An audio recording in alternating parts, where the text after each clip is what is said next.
Come on, Ballz, y'all. Welcome. I'm Latuanis. I'm Robin. I'm Nilka. Woo, woo. Yes, so we're excited to be here with you guys after Christmas. Hopefully, everyone had a fabulous holiday, spent time Yes, with their yes, loved ones, right? We all did. we So did. we're going to jump into our show today, but before we get started, we have our segment that we've been doing with Who's Winning in the IE. Let's go. Woo, woo. And Give me some today bells. we have a set of twins, twin girls. They're the Amos twins. They hailed from Roosevelt High in the Inland Empire. They graduated with honors and With awards. distinction. With Oh, that's distinction. key. There's a difference, huh? There is Not a only are difference. they twins, but they also went on to they go to the same school. So they both attend UCI, which is UC Irvine. And they are track stars. So they are HEP athletes. They both run the 100-meter hurdles, high jump, shot put, and the 200 meters. Wow. And Chaselyn, so their names are Chaselyn and Shaylin. Chaselyn, she's in her fourth year, and she is a public science major. And Shaylin is in her fourth year as well, and she's a psychology major. But she plans to graduate and pursue veterinary medicine at LSU or Tuskegee University. So we'll have to wait and see what that pans out to be. And they both have maintained over a 3.0 GPA. So Wow. yay to them. Congratulations to the Amos twins The and Amos Kiana and twins. Jess. So of course, at the end of our podcast, we'll feature them and show you their picture. But they're the cutest little girls. They're so pretty. Yeah. They're so pretty. And brains. They got brains like their mama and then Brains and beauty. their dad's good looking too. They got a beautiful family. Yeah, they do. Congratulations to those girls. They're doing big things, doing big things. So we're going to get right into it. So today we're bringing you our point of view, our opinions, and our thoughts on what's going on with NIL in college, name, Right. image, and likeness. I want to give a tiny bit of history because I really don't have all the details because it all escapes me. There's just so much information. But years ago, well, maybe 2 years ago, the NCAA restricted college students from earning any money outside of their scholarships. And so that was a point of contention for a lot of parents, for a lot of schools, because our kids were in school eating top ramen, y'all. Like they were athletes and they were studying and they were struggling to eat. Some of them couldn't pay for a hot dog. So, Wow. there was a lot of contention about that. So over the years, it's been battled. Finally, the NCAA relented on allowing students to make money on their name, image, and likeness, NIL. Fast forward to today. It's kind of a mess. And only because now you have this thing called pay for play. The only reason that exists is because the NCAA, even though they let that rule go, now the kids can earn NIL, they can earn name, image, and likeness money. There aren't really any regulations as to how much, where does it come from, who can give it to them. It's just like kind of all over the place. Right. So we're going to get into it. Mm. Just last week, there was a lot of controversy on the news about some young men who were committed to one school and the college thought they were coming to that school. And then at the last minute, they decommitted and then announced another school. And it was because of quote unquote pay for play. Supposedly, some of these schools are telling these kids, come to our school, we'll give you so much money. Whether or not it's millions, whether or not it's hundreds of thousands of dollars, we really don't know, because word on the street or rumor has it, like my husband likes to say, is that it's not, don't believe the hype. Don't believe the hype. There is money being offered, pay for play, they're calling it, but we don't know how much it is. And we don't know if it's really set up in a way where if you come to our school, this is the possibility of what you could earn, or whether or not, hey, we have this money for you, come to us. Right. I believe, in my opinion, that a child that accepts money to go to a school is not going to have longevity at that school. I believe that the way my son chose his school, Jaden Mickey, was thoughtful. He prayed about it. He sought the advice of his mentors. He spoke to the coaches at length. He spoke to us at length.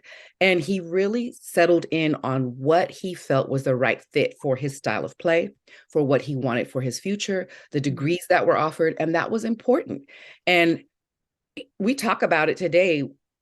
We don't think that, being offered money is a bad thing. People need money. But would that be our choice to go to a specific school because they offered us $1 million or 500,000? Absolutely not. That's where I stand, and that's where I believe my son stands, and even my husband.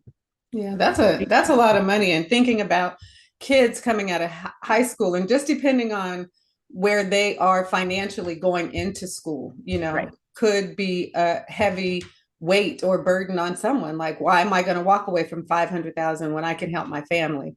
And just another perspective too on not just the kids that are being offered the money, but I have often heard a couple of times that the kids that aren't being offered the money, in comparison to the kids that are being offered the money, what does that do for the morale of other players? Right. And some players, I understand, are strong and it won't affect them, but there are players that work hard and believe that they're recruited for their talents, and then someone comes in and is offered 500,000 and they're offered nothing. So what does that do to the morale of the other players? It could be detrimental, or it could be something where the kids are like, I'm just going to get in and do what I do and not worry about what somebody else is doing. But that's something to consider too. Do the ones that are collecting those monies affect the morale of those that aren't?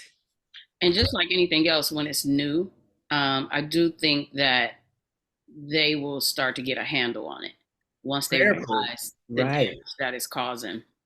Because it can damage team morale.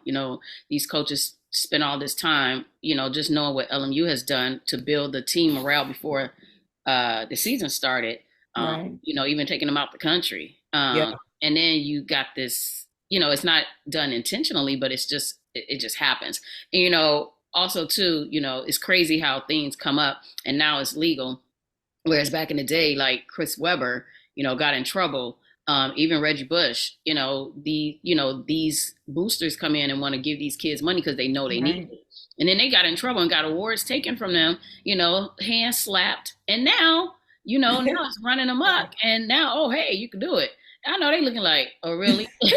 But it was so deserved, like Milka was saying, these kids they deserve it. They're filling up the stadiums. Yeah. They're filling up the gymnasiums.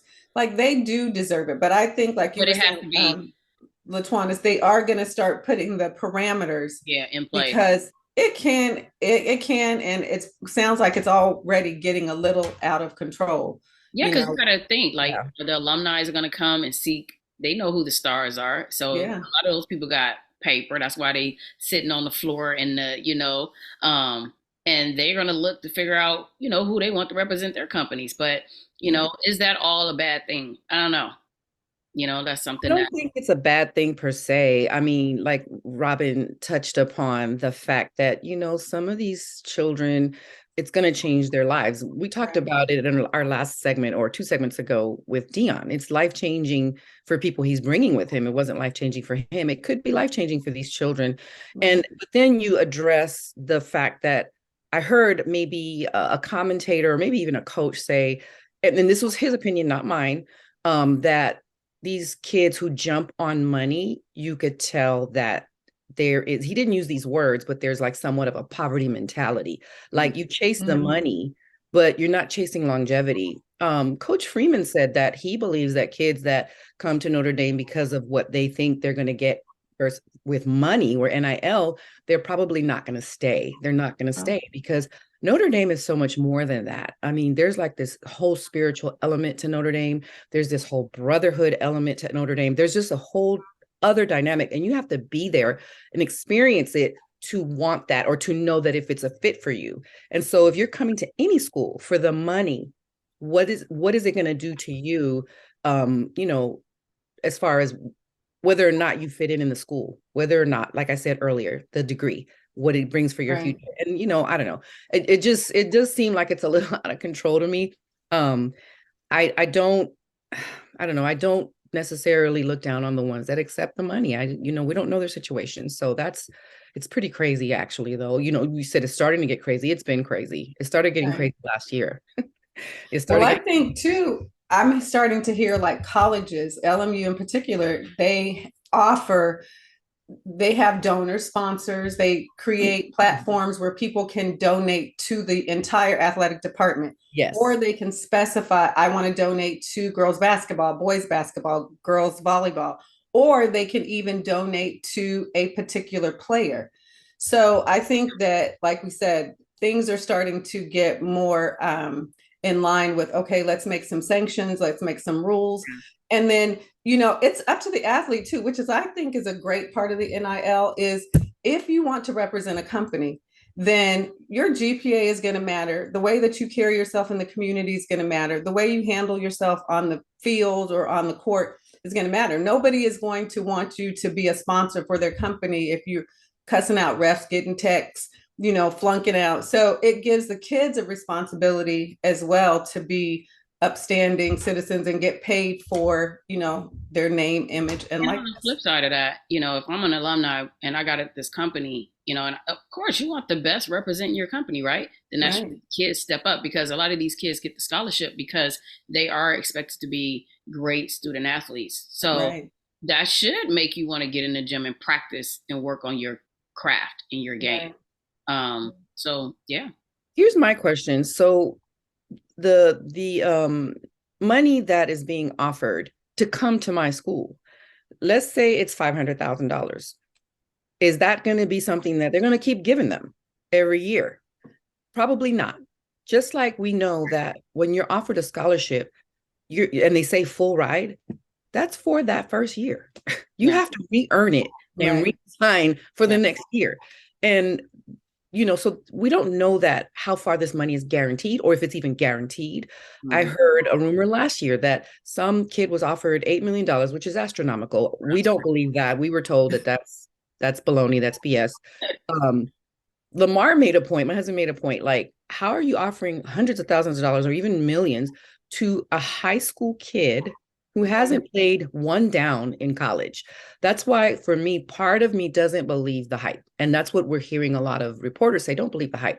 While we do hear that, yes, he was offered this much money. Maybe the media is saying 2 million. Maybe the media is saying he's offered 1 million, when in reality it was 100,000, or maybe it was 500,000.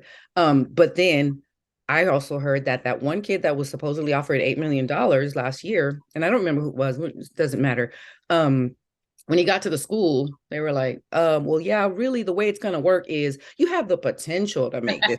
Wow. So there's not, Probably walked out the door. yeah, we really have to not believe the hype. Here's the thing. We've talked about this before. Everybody knows this, but I think that students in high school don't know this until they get on that campus. Right. You are the best. You're the star in high school. You're the best player on your team. You got 4 stars. You got, in a rare situation, 5 stars. You get to school, you get to campus, and guess what? There's 8 to 10 of you. And now you're no longer big man on campus. You're starting from the bottom. You have to prove yourself. You have to earn your spot. You have to show why you're the best. And maybe you are the best, but you're going to go up against other guys that were also the best at their high school. So Right. I believe that all of this is just kind of getting all mixed up in the wash. And hopefully it does get ironed out. Hopefully it does come to a place where it makes sense for everyone across the board. I do know that some schools are just, setting up, like you guys mentioned, a fund where all the kids have an opportunity to make Right. NIL money. Hey, this opportunity is available in the community. If you'll come sign some autographs, if you'll come and work with the children at the Boys and Girls Club or the foster homes and hand out gifts or play with the kids or teach them something, then you have an opportunity to lend your name, image, and likeness in the community. And there's some funds available for you. And if you want it, sign the agreement, you get it. There's no exclusivity, just for this one event. There it is. And you make some money. I mean, I know that, my son has had some opportunities to make some money and he's doing pretty good. And it's not a big deal. What I liked Well, about the Jamaica event, because we have our little taste of Chance getting an NIL, but we didn't even know going in, and he didn't either. The players didn't know, and it wasn't until they were like the game was over. He was like, "Oh yeah, first, second, and third, like you could win, it was like 8,000, 6,000, 4,000. And we was just like, what? So, you know, that was cool that the players didn't know about it going in because they weren't playing for money. They Right. perform, Right. and then they found out afterwards, like, oh yeah, you can win. Whoever gets this is going to get X, Y, Z. And Yeah. so then afterwards, you're like, oh, I hope it's me. I hope I did that. Yeah. And so he did. He was excited, but then it came, and we didn't know how that was going to work. But then, you know, when he called me, he was like, I need you to help me with this paperwork. And we filled it out. It came in, you know, it had NIL on there. So they made it that, I'm assuming that's how they're able to pay the money, you know, pay it through NIL as a gift to the kids. So that was pretty cool. So you know what too is interesting when you do these like your kids are working. So then there's an aspect of that we have to pay taxes on this money. Girl. This Right. isn't free money. Right. So then your kids, you know, they get a 1099. $20,000 and they're like, ooh, Lotto. No, babe, you got to pay Uncle Sam. So, but you know, social. Exactly. Not put it in mine. Yeah, that's not my income. Right. It's your income. Right. So, Right. you know, there's the teaching aspect of that too. Like you are a true business owner, and then dealing with managers or people assisting you with NIL deals, you know, and even when you get something, like if you're DM'd, oh, do you want to do this? You know, I might get a text, Mom, does this sound good? And I'm like, okay, let's see. Wait. You know, so you have to read and You make add it up. sure. Yeah, and it's contracts. Like it's a contractual Yes, it obligation. is. Once you sign your name, you're committed to do something, and they're committed to do something. Yeah. So you really want to teach, you know, your kids as they're going through this process that you're under contract. So that means that you have to perform a service, You agree? and you need to make sure you get your money too. Yeah, so it's like a mini business for these kids now. Yeah, it is. You So know, that's exciting. at this juncture, I think we might have touched on all the topics that we can about it. I'd like to invite those of you that are watching to ask us questions or give us your opinion. Yeah. And maybe Latuanis and I and Robin we can discuss it like for 30 seconds or a minute at the beginning of our next show, and just kind of address your concerns, your thoughts, your opinions, your experiences. You might be having an experience with your child and who's in high school or even in college and NIL. And we want to know if your child is one of those kids that feels that the morale is low because maybe there is a star on the team who's getting more money or who's getting more opportunities than they are. It's not the case at Notre Dame, as far as I know. Everyone has the same opportunities there. So I'm excited for that. Yeah. Well, I think that's a great way to wrap it up. I think so too. So to everybody, stay warm. Stay safe. Yeah. Happy New Year. Well, Happy New Year. Yeah, what's y'all plans? What y'all got going on? Let us know in the comments what y'all doing for New Year's Eve. Yeah. But at all costs, be safe. And hopefully you'll be with your family and your loved ones. Mom Ballz out. Mom Ballz Ballz out. Doot, doot.